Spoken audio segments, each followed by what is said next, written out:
नमस्कार दोस्तों। अब करेंगे हम यूपीएससी प्रीवियस ईयर पेपर के जो मध्यकालीन इतिहास के क्वेश्चन हैं। हमने 90 तक कर लिए हैं। हमारा नेक्स्ट क्वेश्चन है 91। ये आने वाले प्रीलिम्स के लिए महत्वपूर्ण है क्योंकि हिस्ट्री के रिपीट होते हैं क्वेश्चन। हमारा क्वेश्चन है सम्राट अशोक के राजा आदेशों द्वारा सम्राट अशोक के राज आदेशों का सबसे पहले विकुटन किसने किया? तो इसका ऑप्शन है George Buhler, James Prinsep, Max Muller, William Jones. इसका राइट आंसर है जेम्स प्रिंसेप, जिसने 1837 में जो अशोक के शिलालेखों की व्याख्या की थी और इसने व्याख्या के साथ साथ जो शिलालेख में लिपि लिखी है उसको भी बारे में बताया। और इस शिलालेखों की श्रृंखला थी, जो श्रृंखला इसने लिखी है उसमें राजा ने स्वयं को देवताओं का प्रिय राजा पियादसी भी कहा है। हमारा 92 क्वेश्चन है भारत के धार्मिक इतिहास के संदर्भ में निम्नलिखित कथनों पर विचार कीजिए।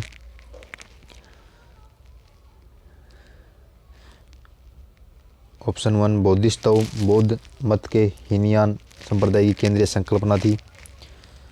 हमको पता है कि बोधिसत्व हीनयान की बजाय महायान जो संप्रदाय थी बौद्ध धर्म की, उसकी संकल्पना थी। इसका मतलब पहला ऑप्शन हमारा गलत हो जाता है।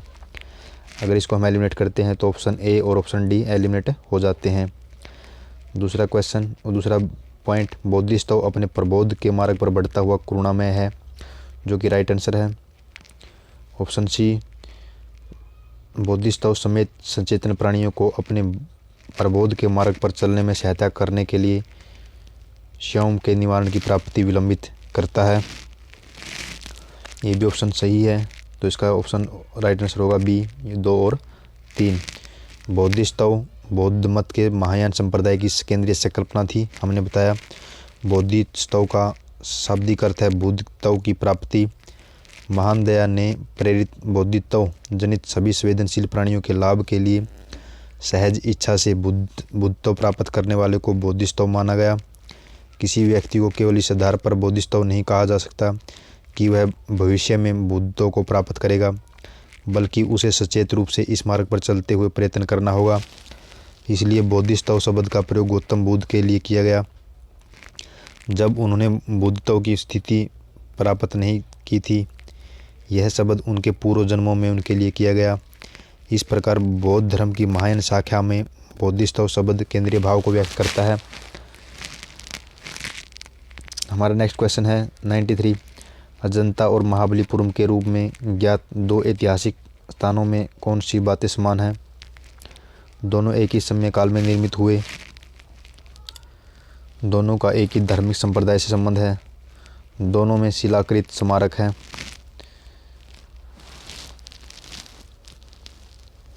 इनमें से कौन सी बातें समान हैं? तो इसका राइट आंसर है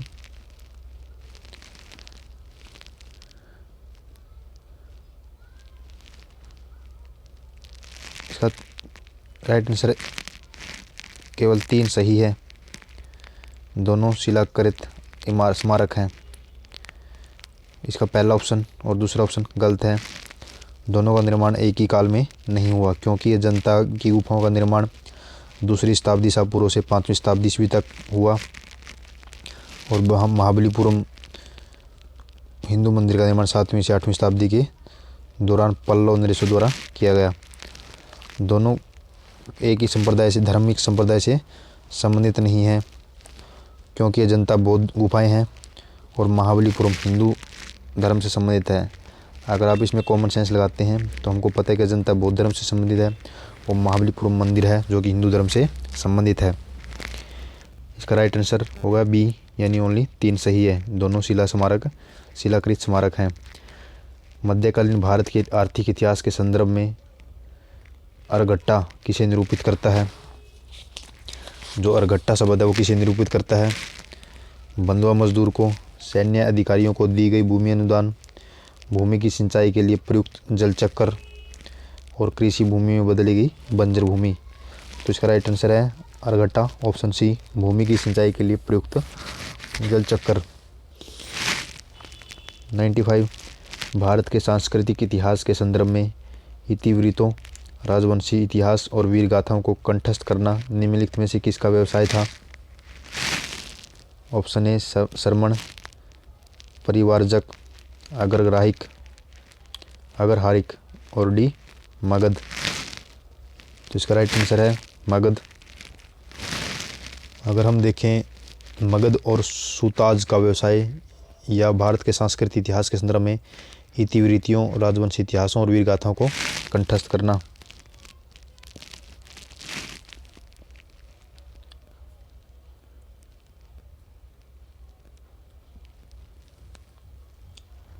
नेक्स्ट क्वेश्चन, निम्नलिखित में से कौन सा सुमेलित है?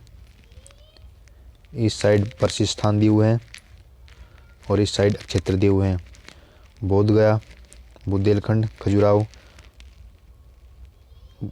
बुंदेलखंड और बोध गया बघेलखंड जो कि मध्य प्रदेश में है।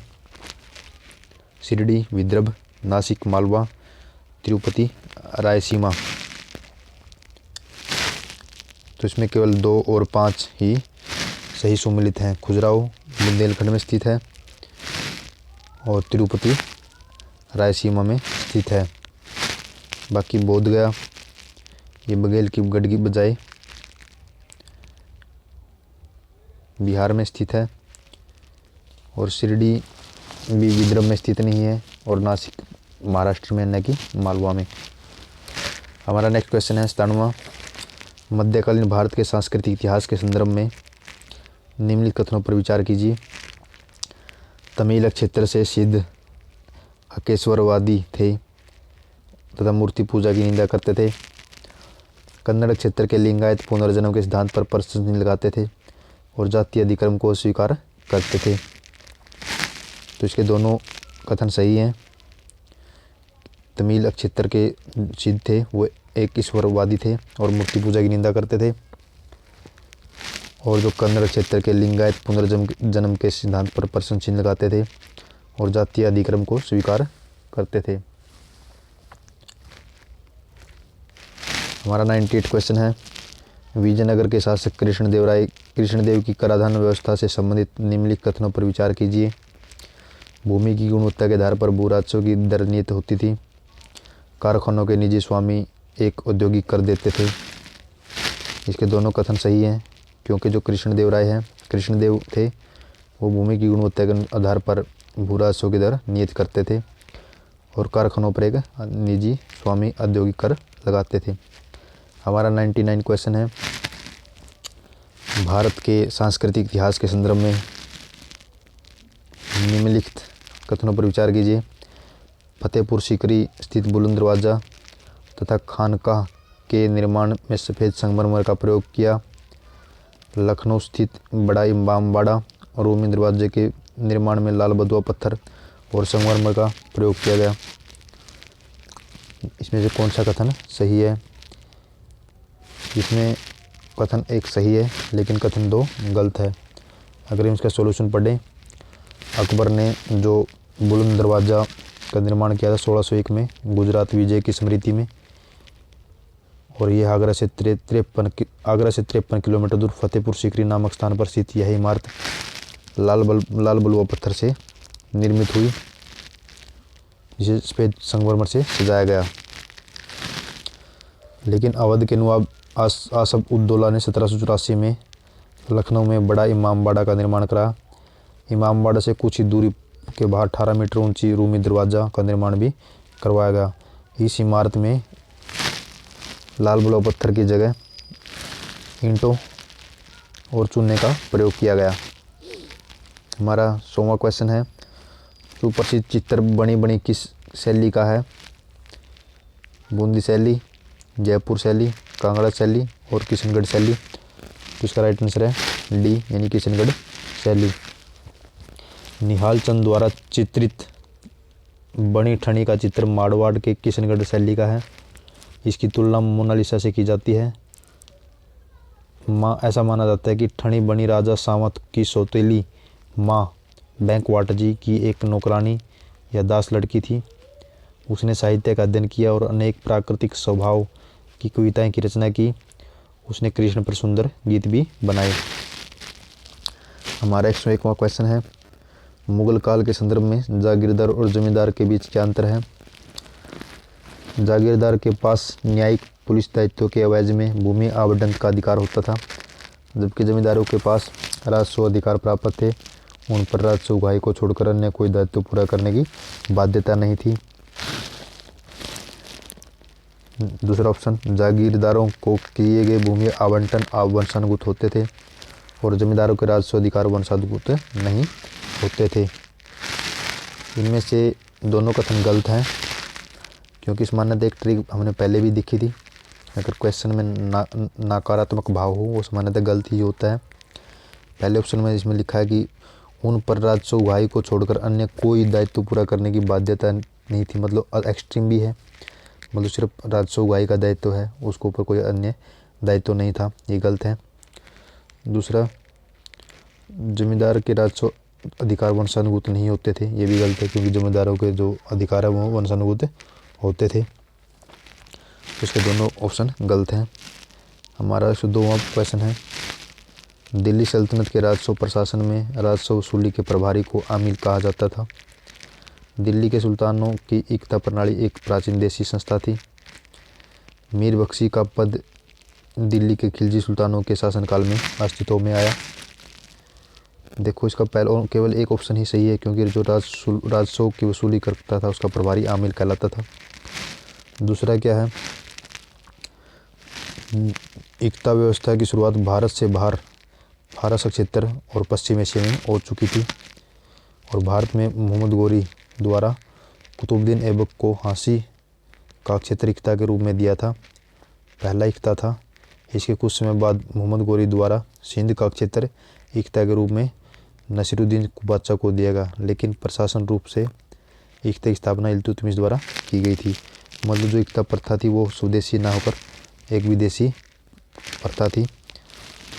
दूसरा, मीर बख्शी का पद दिल्ली के खिलजी सुल्तानों के शासनकाल में अस्तित्व में आया, ये भी गलत है, क्योंकि मीर बख्शी मुगल कालीन शासन व्यवस्था में एक बड़ा अधिकारी होता था, जिसके पास दीवान आरिज के समस्त अधिकार होते थे। मीर बख्शी द्वारा सरखत नाम के पत्र पर हस्ताक्षर के बाद ही सेना को हर महीने वेतन मिलता था। तो इसमें एक शब्द आया सरखत। सरखत क्या है? ये एक पत्र होता था जिस पर हस्ताक्षर करवाता था मीर बख्शी, और उसके बाद ही सेना के कर्मचारी को वेतन मिलता था। नेक्स्ट हमारा क्वेश्चन है 103वां, संत निम्बारक अकबर के समकालीन थे। संत कबीर शेख अहमद सिरहिंदी से अत्यधिक प्रभावित थे। एक ट्रिक है, मान्यता है, अगर कोई किसी का समकालीन हुआ है से संबंधित क्वेश्चन पूछा है वो गलत होता है। जिस प्रकार इसमें लिखा है संत निम्बारक अकबर के समकालीन थे, ये गलत है। दूसरा, संत कबीर शेख अहमद सरहिंदी से अत्यधिक प्रभावित थे, तो एक्सट्रीम है, अत्यधिक प्रभावित थे। अगर मान्यता ऐसा होता है प्रभावित थे वो सही हो सकता था, लेकिन अत्यधिक प्रभावित वो गलत होगा, तो इसके ऑप्शन दोनों गलत हैं। निम्बारकाचार्य भारत के प्रसिद्ध दार्शनिक थे। उन्होंने द्वैतों अद्वैतों का दर्शन प्रतिपादित किया। उसका समय 13वीं शताब्दी माना जाता है, और अकबर का समय जो कि बाद में आए थे। किंतु निम्बारक का प्रादुर्भाव आज से 5000 वर्ष पूर्व हुआ था। 104वां क्वेश्चन, मियां तानसेन के संदर्भ में निम्नलिखित में से कौन सा कथन सही नहीं है। सम्राट अकबर द्वारा इन्हें दी गई उपाधि तानसेन थी। तानसेन ने हिंदू देवी देवताओं से संबंधित द्रुपदों की रचना की। तानसेन ने अपने संरक्षकों से संबंधित गानों की रचना की।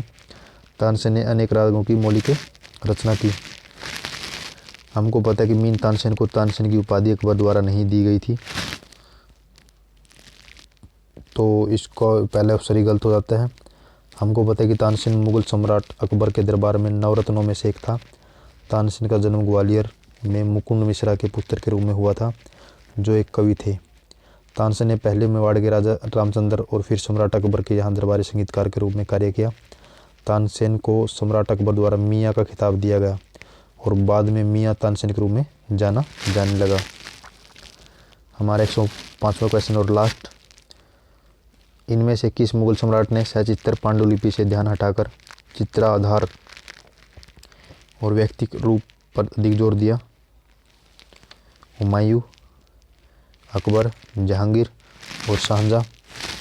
तो हमने पहले पढ़ा था, अगर चित्रकारी से संबंधित क्वेश्चन आता है तो जहांगीर होता है, और स्थापत्य से संबंधित आता है तो शाहजहां होता है। तो इसका राइट आंसर हमारा शाहजहां होगा। धन्यवाद दोस्तों। अगर आपको प्रयास वीडियो अच्छी लगती है तो चैनल सब्सक्राइब करें। धन्यवाद।